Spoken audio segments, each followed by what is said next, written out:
to me, Sunny. I'm here with Chris Penn. I'm so happy to chat with you. Chris is the co-host of Marketing Over Coffee, the podcast. I'm sure you've heard of it. And what I really was intrigued by when I met you is that you immediately dove into analytics. And not a lot of people get this excited about analytics. That's because I didn't have many friends growing up. Do you want to get deep here? We need a couch so you can lie down on it and share your life story.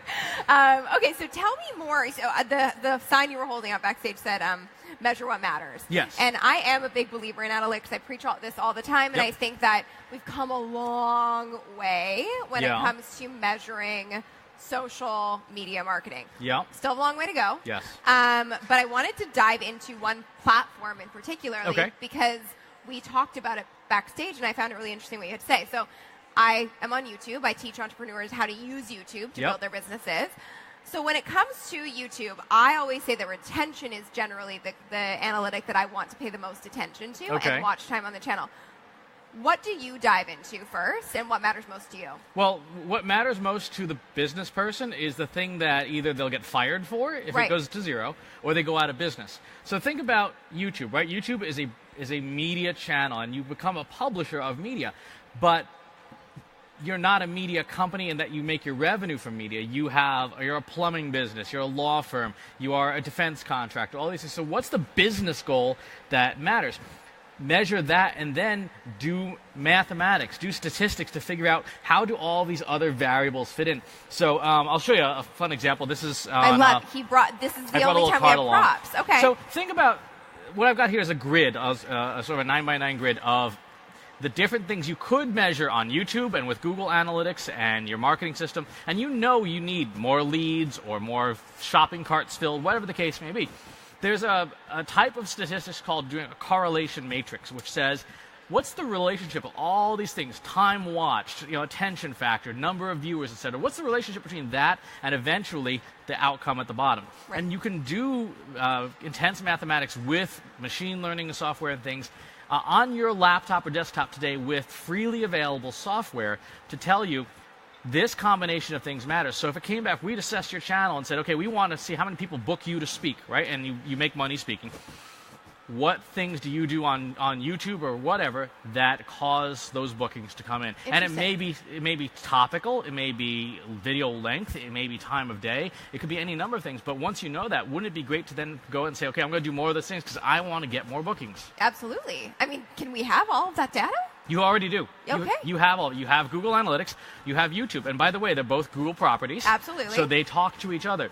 There's a free package from Google called Google Data Studio that allows you to bring YouTube data in, put it next to your AdWords data, put it next to your analytics data, and see that flow from awareness to engagement to action that's meaningful to the business. You can set this up today with no money at all. Interesting. Okay, so let's talk about... Yes, you can have all the data in the world, which I think is a wonderful thing. When do you feel like people maybe take the data too far and forget that they still need to create engaging content that they know their audience will like? So the best example is the toilet paper dispensers here. Have you been to the restroom here? I have, yes. Aren't they awful? There's a dispenser that lets you pull one sheet out at a time. And what that is indicative of is that whoever runs this facility values the procurement side of the business more than the customers who are in here. Okay. That analogy translates to social media. If you care about yourself more than the customer, then no analytics matter because they'll all be zeros eventually. Right. So it is that strategy of being customer-centric first before anything else. And you don't need analytics to know whether you're being a jerk or not, or you shouldn't. You just need some self-awareness. That's where you start. And then once you make stuff that people actually want that gives 5 times more value than you take, then you start measuring to figure out what things give the most value because you see the engagement numbers, and then you see the value coming through that. There will be times when you give a lot of value and you don't see a return on it and say, okay, maybe we need to pivot. Maybe, I can't pay my mortgage this month. So there are times where you have to pivot on that, but it begins with understanding what the audience wants, and you can do that with this technology too. That's amazing. So, okay, this is all great information, but let's talk about kind of elephant in the room, and I feel like a conversation that's come up a lot here, actually, because there's a lot of social media managers here, community managers, and a lot of people who are kind of new into the space, but have people above them who expect exact ROI, expect all of the analytics to show that one tweet equals this amount of sales. Are you of that school of thought, or do you kind of feel like there is a mix of qualitative and then quantitative data that you need to be paying attention to? There's always a mix of qualitative and quantitative. If somebody tells you that one of them doesn't matter, they're an idiot and they should be fired immediately. You can tell your boss that. Exactly. It's kind of a cycle, kind of like the yin yang diagram where they alternate. So a really good example is there are people who try to use social media as a quantitative measure of success, right? Social media is a qualitative channel because there are biases built into each channel. My friend Tom Webster, who's VP of Strategy at Edison Research, says that if you look at Twitter, for example, Twitter skews very heavily into Democratic regions, into minorities, into cities. So if you are trying to benchmark a national survey on Twitter data, you have a representation problem. Now, you can compensate for that when you build a model around it, but you have to know that that bias is there. On the other hand, can you quantify every single thing? No, but you can quantify the things that matter, and you can quantify enough around trends and draw like a circle. Like, we don't know exactly what's in this box, but we know where the box is, and we know the box is moving that way. So let's keep an eye on that. I think, at least in terms of the interactions with people, for good or ill, and I don't really like humans, you will always need humans at some point in the process. You will. Because humans like talking to other humans for the most part. Now, there's some really cool stuff happening with AI, with chatbots, with avatars and stuff, but they're a long ways away from being better than humans. Well, kind of good news? Maybe? I guess. It depends on how you see it, for sure. So as far as trends go within the analytics space and measuring marketing, really, what are you seeing as kind of a new trend for this year that you're really excited about? There's nothing new. There is acceleration of what is. Okay. Machine learning and AI are eating everything.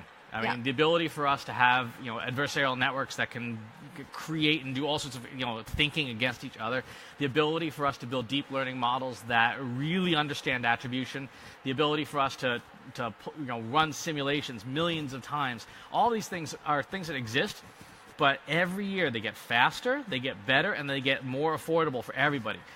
What I can do on my laptop today with something like Markov chains or Monte Carlo simulations, I can do in minutes. 10 years ago, I would have been renting big iron from IBM to do that. And so the ability, as the technology increases, we have more capabilities.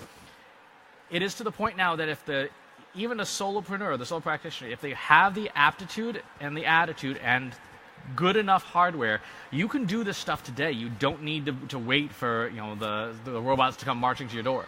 Okay, so let's talk about solopreneurs. That's an interesting conversation because I do think that when you're in that solopreneur space, it's really hard to find the time to look at the data. So what are some tools or maybe just a baseline kit of what people that are solopreneurs need to have? It goes back to what we were talking about earlier, which is you have Google Analytics, which I think is the gold standard for just general measurement of awareness engagement digitally, and Google Data Studio, which allows you to just selectively put the metrics you want on one dashboard, and that's all you look at for every day of the week, right? It has the green arrow up, red arrow down. That gives you enough guidance to get the basics done. And then maybe once a week or maybe every couple of weeks or maybe once a month, you do a deep dive. Like you take the afternoon off or you work on a Sunday afternoon, you open your bottle of your favorite beverage, and you sit down and go, okay, what am I seeing in here? The alternative is you partner with or contract with somebody who provides those services on a consulting basis. And maybe once a month you get an email saying, hey, Sonny, last month you didn't do a great job on Twitter, so this month you should do 2 more tweets featuring your video and maybe a couple more hashtags. But at the end of the day, you have to run your business, but invest half of a day every week in your marketing. That makes sense. And that also comes back to the whole conversation of invest in the marketing so you can look at what's working, what's not working, but also invest in creating content that's going to be able to serve you for the next week or even the next month so you're not having to do it regularly. Video is the most important thing you can do. And I'm not being biased here, but video is the most important thing you do because my friend and former CEO Todd Deffrin coined the term content atomization in 2008. You record a piece of video, that video contains a bunch of stuff. It contains audio, it contains images, there's still pictures, it contains moving pictures, and it contains text, because we're speaking, right? With the right tools, you can take one video and explode it into lots of content. So if you load your video to YouTube, what happens within a day or so of YouTube getting that video, as long as the audio is clear? YouTube provides automatic closed captions, right? Then you use the little YouTube downloader script on your computer, and it just exports the closed captions. Now you got a blog post.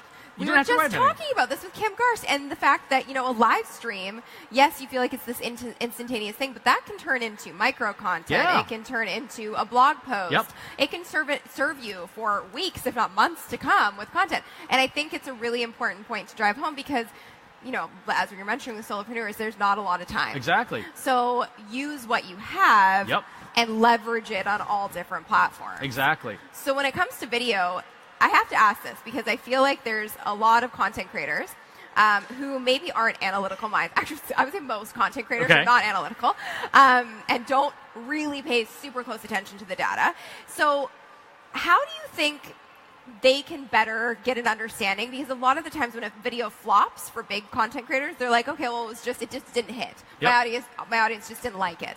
Or when one really succeeds and goes bonkers, it's like, oh, it just caught wind. So for big content creators or even little content creators, when they do see something abnormal as far as a big dip or a big leap, what should they pay attention to, and how do they actually figure out what happened? So I do practice something called predictive analytics, where you take a term like, I don't know, YouTube celebrities or YouTube for entrepreneurs, and it predicts forward based on 5 years of Google search volume what's likely to happen in the next 52 weeks. You do that, and then you look and you map. When you did this video about this thing, was the audience searching for it? What did they have interest in it? And if the answer is yes, then you have your answer. You timed your content with what the audience cared about. When it flops, you may have timed it with something that the audience doesn't care. And so knowing what the audience cares about and serving the audience what they want is the way to help consistently have those hits. Beautifully said. And, I mean, there was a lot of information that you just gave us, but you explained it pretty clearly. And you have a very analytical brain, so I was a little confused when we first started talking, and I was a little overwhelmed, I'm not going to lie to you, but I think that made perfect sense, so thank you. And I think that was super helpful for solopreneurs, entrepreneurs who are trying to make sense of the data and make sense of what's going to work for their businesses and brands. So thank you so much for being here and taking the time. Thank you. Back to you, Joel. Christopher Penn, and I warned you about Chris that he makes heads explode because he's so bright. Sonny, come on, Joe.